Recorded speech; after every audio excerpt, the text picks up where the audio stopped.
The Perseverance, Raymond, Antrobus. I wait outside the Perseverance, just popping in here a minute. I'd heard him say it many times before, like all kids with a drinking father. Watch him disappear into smoke and laughter.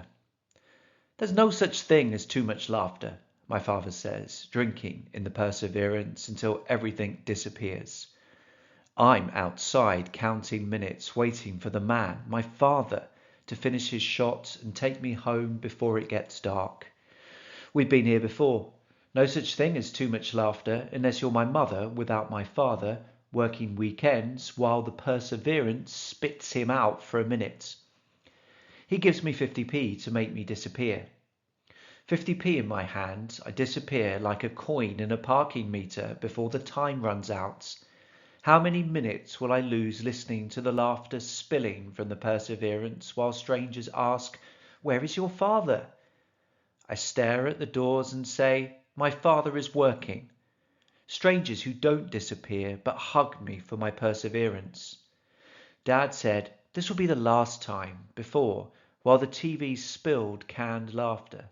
Us. On the sofa in his council flat, knowing any minute the yams would boil, any minute I would eat again with my father, who cooks and serves laughter good as any Jamaican who disappeared from the island I tasted before, overstanding our heat and Perseverance.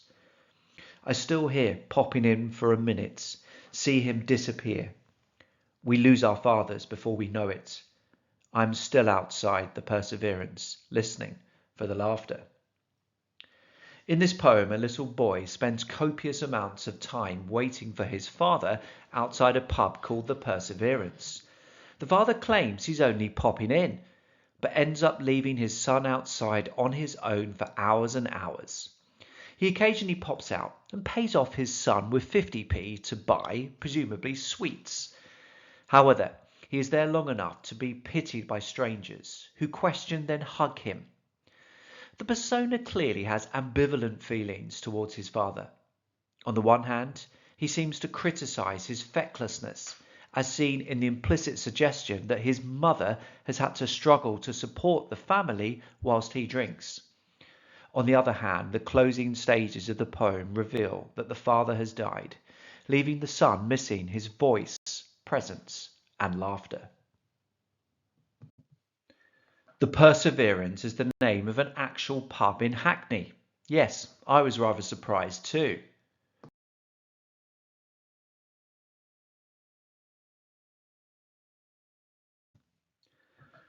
The poem is written in the first person, from the perspective of the poet as a young child. It is noticeable that in the first stanza he never directly names the father. It is just him and him, thus implying his resentment at having to suffer the ignominy and boredom of being a kid with a drinking father. Italics are used throughout the poem to indicate voices. Here, the father's glib, disingenuous patter, and later the persona's own response to strangers. The verb popping implies a brief visit into the pub. However, the end-stop nature of the line gives the statement a confident finality which will be shown to be misleading. We seem to hear the older, more experienced persona's voice in the simile in line 4. As he has grown to come to terms with the fact that his father had a drinking problem, he has also been able to contextualize and recognize that, sadly, such behavior is far from unique. Note the assonance of the repeated is sounds across lines 3 to 6. I'd heard him say it, kids with a drinking father, him disappear into. The effect of this is to build up pleasingly blurring similarities of sounds, aimed at mirroring the father's plausible sounding nonsense as he tells his son for the umpteenth time that he really will spend a very small amount of time in the pub. Yes, honest to God. The isolation of the young boy is confirmed by the finality of the full stop at the end of the stanza. Whilst his father disappears into the shrouded mystery of the adult world, he is left simply to watch. This poem is written as a sestina. Throughout the poem, the words perseverance, minute, before, father, disappear, and laughter appear in every stanza. The repetition results in a more intense, claustrophobic feel. The subtle changes in context in the way the words are used also provide insight into the persona's evolving feelings towards his father throughout the course of the poem. Laughter is the final word at the end of stanza 1, and here in stanza 2 it is the final word at the end of the first line. Rather than create any sense of merriment, this repetition serves to emphasize the boy's feelings of distance and disengagement from his father. Such laughter is taking place away from him. Other drinkers are enjoying the benefit of this larger-than-life figure, not the son.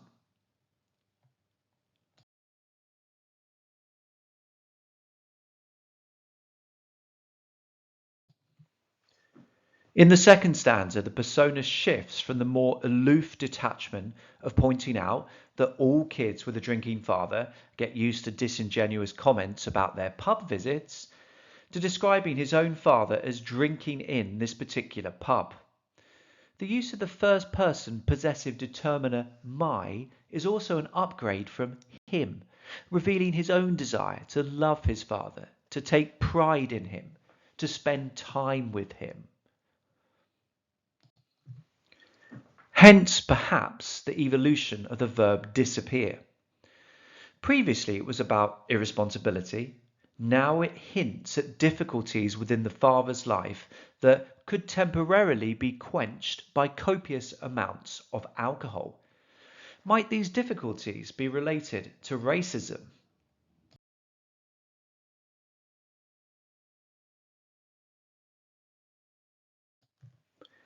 Nonetheless, note the italicized outrage implied within the phrase, the man, my father. How can this man, so important in his life as a child, seemingly prioritize time in the pub over loving and nurturing? Of course, when there's no such thing as too much laughter, particularly when some of it arises from alcohol, then by extension, there may also be no such thing as too much time in the pub, irrespective of any glib claims about popping in for a minute. The amount of time the boy has to wait is highlighted by the chasm of the enjambment between stanzas 2 and 3. Only when day has become night does the sodden father come to relieve his minute-counting son outside, alone, with nothing to do. The phrase about there being no such thing as too much laughter shifts from the italicized voice of his father in stanza 2 to the poet's voice, now sounding more cross and almost preachy as he adds the subordinate clause, unless you're my mother without my father, thus showing the detrimental effects of the father's fun on the other battling parents. This is the only part of the poem in which the son comes close to being judgmental about his father. Note that the perseverance becomes the subject of the clause in this stanza. Previously, the son had been the subject, waiting outside the perseverance, and the father had been drinking here. This switch highlights the father's loss of control, and thus by extension emphasizes how long the boy will have to wait to get him back. The pub is in control and is contemptuous of those who frequent its premises, hence the verb spits.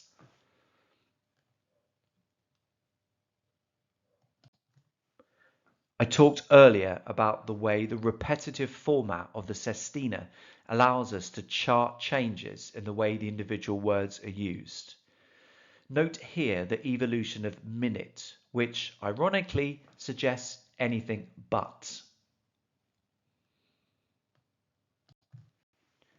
And here, note how disappear transforms from something apparently harmless, someone popping into a pub until they can no longer be seen, into an active parental desire not to see his child. A colleague of mine produced some fabulous notes on this poem. In those notes, he suggested that 50p was a rather meagre sum, which hints at the devaluation of the speaker in the father's eyes. I don't fully agree with this, although of course the giving of money is a dismissive gesture aimed at getting the child out of the way as quickly as possible so that drinking can be resumed. But actually, for a child in the 1990s, 50p would be able to buy a decent amount of sweets. As this receipt from QuickSave, from 1995 confirms. Pepsi Max cost just 29p. Happy days! That said, the simile certainly points to the child feeling devalued by the father's token coin gesture. He feels like he is a commodity, something to be paid off, slotted away to be forgotten about for a defined period of time. There is a tragic sense of time wasted from the child's perspective, something accentuated in a rereading of the poem in which we already know the father has subsequently passed away. At the end of stanza 1, the child watches the father disappear into smoke and laughter, full stop. This emphasizes the separation between father and son. He is on the other side of the wall and plays no part in social smoking and laughter. Here in stanza 4, the enjambment emphasizes the tantalizingly continuous nature of the laughter from which the son is excluded. It spills out enticingly from the pub, emphasizing with every snort and chortle his own separation from the nuts and bolts of his father's life. A child spending so much time outside a pub is seen as both unusual and worrying from an external perspective. Hence, the stranger's question.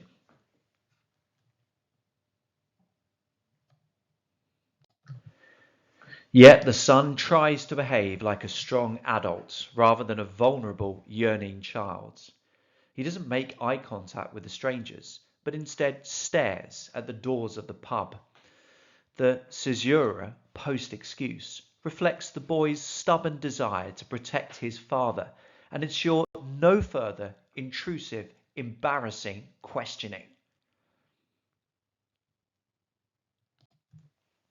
It is ironic that the people who should disappear don't, the strangers, and those who should appear, the father, don't. It is also ironic that the marooned boy outside the pub is showing far more perseverance than those inside the pub of that name, unless you argue that the father is persevering in his perverse, self-indulgent drinking habits. In stanza 4, the boy needs to listen to the laughter spilling from the perseverance. Here, it is the TV spilling canned laughter, i.e. pre-recorded, artificially added laughter. In both contexts, the spilling confirms the disordered, chaotic nature of existence, in which fathers can neglect their offspring and live in relatively impoverished circumstances before dying and leaving the child with an unsatisfied yearning strong. Whereas those in the pub get the father's spontaneous natural laughter, the son in his father's council flat hears more of the institutionalized, force-fed version from the TV in the backgrounds. The casualness of a minute in stanza 1, the father just popping in here a minute, has been replaced by a more strained, nervy relationship with time in stanza 5. The child knows that any minute the food could be ready, and any minute he could, in his morning imagination, imagine his father in front of him once again.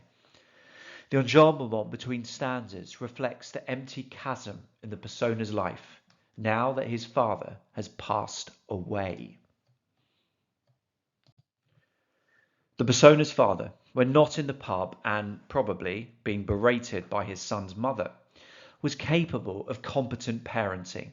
He would cook for his son and reconnect him with his cultural heritage.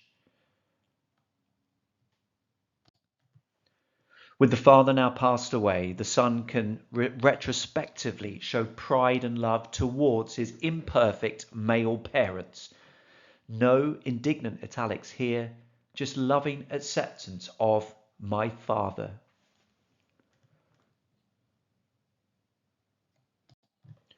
We get a sense of the genuine joie de vivre of the father in this stanza, in the subordinate clause revealing that he cooks and serves laughter good as any Jamaican.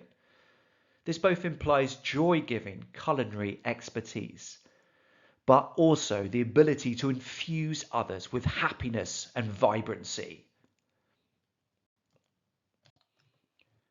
A meaning of disappear is to no longer exist. Its use here gives an insight into just how different life was for Jamaicans in Jamaica and for those who emigrate. Your identity, the person you are, vanishes. Perhaps this helps us understand more closely why some may choose to make everything disappear with alcohol.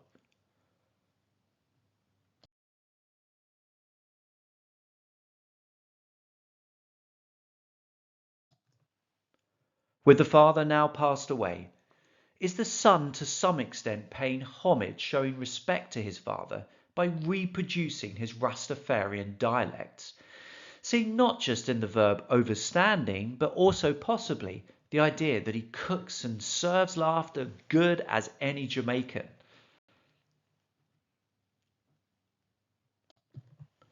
The final stanza has a more somber tone. The child wants to remember anything about his father. The frustrating minutes, hours, outside the pub are no longer something to endure, but something to yearn for. Death, of course, is something which affects all of us from all different racial and cultural backgrounds. The first person plural we invites the reader to think about their own families and by extension other members of their family. Their and our stay on planet Earth is short. Whilst they're still with us, we need to actively love them, irrespective of their faults. The perseverance is not just a place which the persona identifies with his own past persevering in relation to his father's drinking, but a place he associates, literally and in his mind, with someone he loved. I'm still outside the perseverance, listening for the laughter, which will never be heard again, other than in his own and others' minds, as well as through this poem.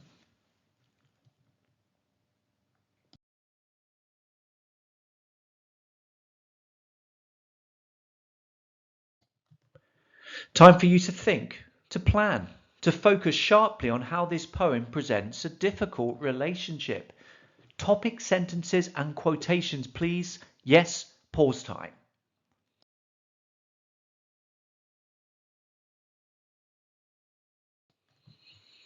Here are my suggested topic sentences and quotations. So I might start my first main paragraph by pointing out that the persona feels frustrated and isolated by being left outside his father's pub. I would then use and explore the quotation, just popping in here a minute, like all kids with a drinking father. In my next main paragraph, I would make the point that outsiders pity the son's isolation and implicitly criticize the father for his shockingly inattentive parenting. I would then explore the quotation, strangers who don't disappear but hug me for my perseverance. In my next main paragraph, I would point out that in spite of his father's deficiencies as a parent, the son continues to yearn for his love and affection. I would then use the quotation for the final line of the poem. I'm still outside the perseverance, listening for the laughter. Here's how a full main paragraph might look. Outsiders pity the son's isolation and implicitly criticize the father for his shockingly inattentive parenting. In stanza 5, we learn that strangers don't disappear but hug me for my perseverance, as they notice the persona, a young boy, waiting doggedly outside a pub for his father. It is noticeable and ironic that strangers don't disappear, whereas the Sestina structure has drawn attention to the father's disappearance into the pub and his desire for his son to disappear in order that he can return uninterrupted inside to laughter and shot drinking. Similarly, role reversal is seen in the fact that the boy receives warm physical affection, a hug, from strangers rather than his own father. Meanwhile, the difficult relationship between father and son, in which the former neglects the latter, is confirmed by the irony in the son needing to demonstrate perseverance, continued grit and determination, as he waits and waits for the man who is demonstrating nothing of the sort within a pub of the same name.